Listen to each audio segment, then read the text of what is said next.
onto the second, or actually third book, Hannibal, which this one, this one was much more disturbing than The Silence of the Lambs, and I can imagine, I don't even know if I'd see this movie.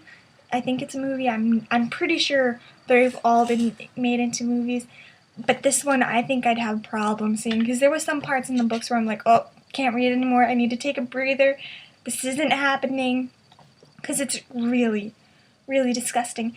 And this isn't even, like, Hannibal isn't even the disgusting one. He is normal compared to the other people. And it's, oh gosh. Because, I forgot to mention, the end of The Silence of the Lambs, Hannibal escapes because of a whole bunch of idiotic decisions by different people. Which, just bad. So he is in the world. This is actually taking place 7 years after he escaped, so he had time to like move around, change how he looks, so he wouldn't be recognized. And he starts out in Italy. But that's not really important. What I want to talk about are the other creepy people who are just so disgusting and just bad. First of all, which I think the most disgusting person in this book is Mason. I think his last name is Verger or something. He was Hannibal Lecter's first victim and the only one who survived. And his body was completely messed up. Like, he doesn't have lips, he only has one eye, he has no eyelids, he's just literally laying in a hospital bed and can only move like his finger and look at his eyes, and then he can talk, but he's a very sad person. But that, like, the sympathy for him for what he's through, it goes away when you realize the stuff he goes through. He's a sadistic creep who, I don't know if he's pedophilic or just completely perverted. He's just bad, and it's just really disgusting. And I'm pretty sure as a kid he raped his sister. So, and what I got from what was said from the book, it wasn't explicitly stated, none of this was, that he raped his sister. You just can infer that he raped his sister. He didn't just rape her, he destroyed her down there. It's just, so disgusting. So disgusting. And then that's the reason that they met Hannibal Lecter, because he was a psychologist,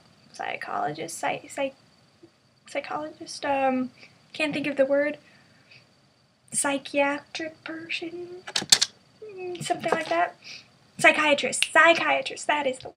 And that's how they met. He was both Mason and his sister Margot's psychiatrist. And, yeah. And then another thing, which I thought was really, really low of Mason to do, he would make kids cry and then have, like, assistants wipe the children's tears and put it into a drink, and he would drink the kids' tears. That is just, no. That's just disgusting and sadistic and then a second person who was more disgusting than Hannibal Lecter, and not necessarily disgusting as in, oh, he would do stuff to kids or stuff like that, like Mason would do. He was disgusting personality-wise, and it is Cannibal. We had seen him a little bit in The Silence of the Lambs, but he has a major role in Hannibal.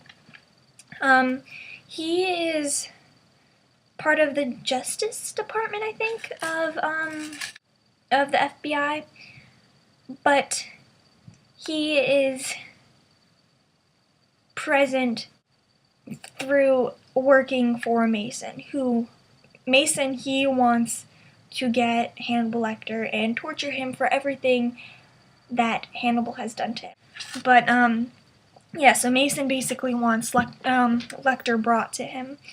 And Cannibal is one of the ways that helps. He's using inside information that Clarice, who is still in the book, that Clarice finds out and giving that information to Mason before it's reached to the FBI, or even finding out information before Clarice and preventing her from seeing it and giving it to Mason to use.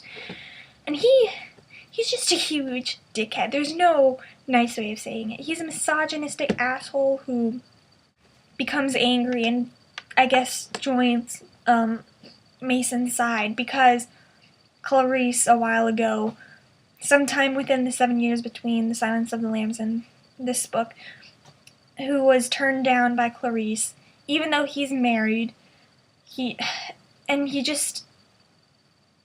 doesn't see women as being competent to work in the FBI as him. They have too much emotion and that kind of stuff. And then he gets really pissed off because Clarice is obviously better than him. That just really made him pissed off and made him go to the wrong side. And then he's using a whole bunch of like FBI equipment wrongly, like without them knowing. He's just bad. He's a disgusting character. Just ugh. And then also prevalent throughout this book that wasn't really seen in Silence of the Lambs is a lot of like authority figures are going against their authority. They care more for money than actually doing justice or doing good. And it's also seen in another person, Pazzi, who is in Italy where Hannibal is. And instead of giving Hannibal over to the police station there so they can give him to the FBI, he contacts Mason and ends up working for Mason. And it doesn't end up well for him. He should have probably gone to the police in Italy and then gotten the FBI's help to try to get Hannibal Lecter because he ends up dead. And I don't know. I think he kind of deserved it because he was very immoral. Then again, I mean, the way he died wasn't really nice. It's not as bad as some of the other victims of Hannibal Lecter, but still, for Pazzi, it was definitely a low blow because he died the same way one or two of his ancestors had died because he's from a huge Italian family, I guess, an important Italian family that's been there for ages, like throughout the Renaissance and that kind of stuff. So that was kind of a low blow, but yeah, he kind of deserved it. With Lecter, I'll finally get to Lecter. He does kill people in this book. And I'm not saying killing people isn't bad, but he kind of has justified reasons for doing it. Because he's only killing people who are immoral and honestly bad guys.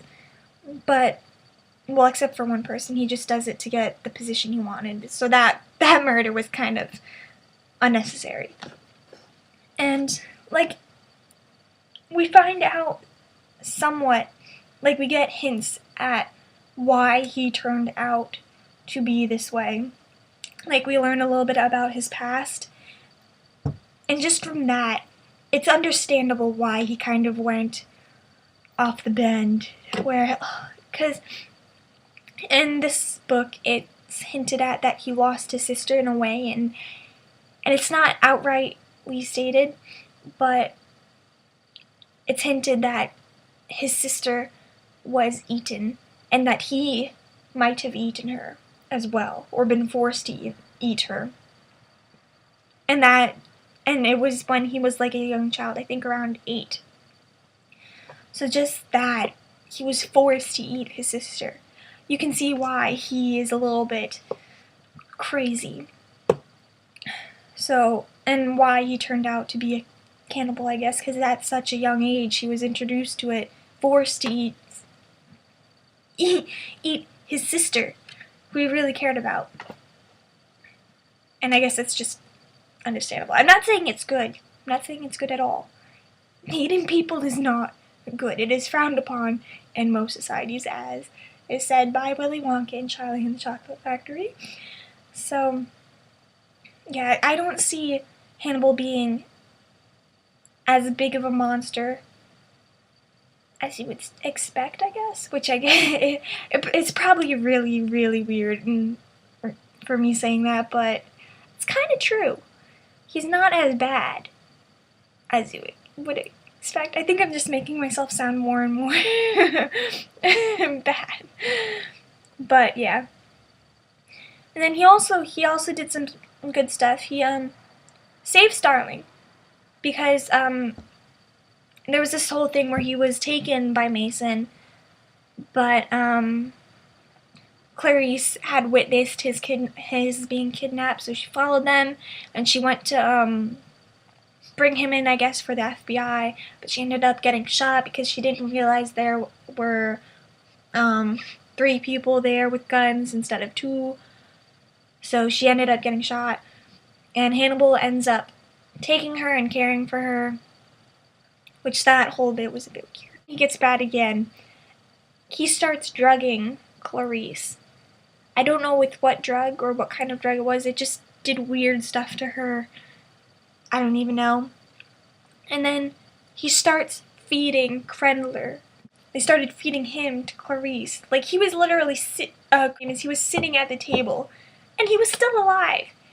And I guess Hannibal had drugged him or something so he wouldn't feel when he was freaking cutting his head open and just feeding parts of his brain to him. He was still alive when that was happening and still conscious. And she was just like, yep, I'll eat him. He was a dick, so I'm going to eat him. Just, that was, I think, the worst thing that he had done, that Lecter had done. And then, I don't know.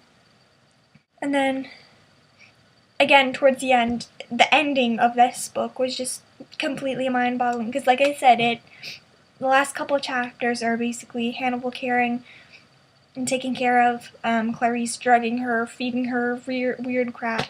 And then there's this scene, like 3 years later, and you're following, I forget who exactly, but it was someone who had, I think actually it was Barney, because Barney, who was, I don't know what you would call him, like, I guess the nurse, of Hannibal within the asylum in Silence of the Lambs.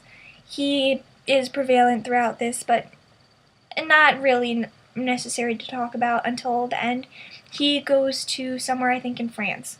He's going to an opera with his girlfriend or something, and all of a sudden, he sees Hannibal and Clarice, and they're together. And then it just spins off to see that Hannibal and Clarice are actually having a relationship.